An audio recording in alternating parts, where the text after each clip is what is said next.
বৌমা, তুমি ধনেপাতা তুলতে গেছিলে না ধনেপাতা গুজে শুয়েছিলে?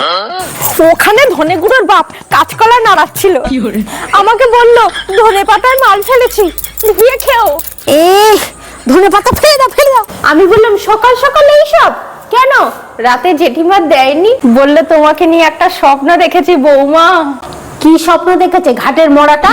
তুমি ফাঁকা করে শুয়ে আছো, তোমার ওখানে আরশোলা ঢুকে গেছে, আমি জিভ ঢুকিয়ে আরশোলা বার করেছি। বুড়োটার খুব রস, হেভি প্রোডাকশন দিয়েছে। বউটার 15টা বাচ্চা হয়েছে। বউটা সহ্য করতে না পেরে পালিয়ে গেছে। দুধগুলো কুকুরের মতো দাঁত দিয়ে টেনে টেনে খাচ্ছে। আমি বললাম দুধটা ভালোবেসে খেতে হবে, যদি ভালোবেসে খাও তাহলে তোমার ধনেপাতা চেটে দেবো। তোমার ঘেন্না করে না?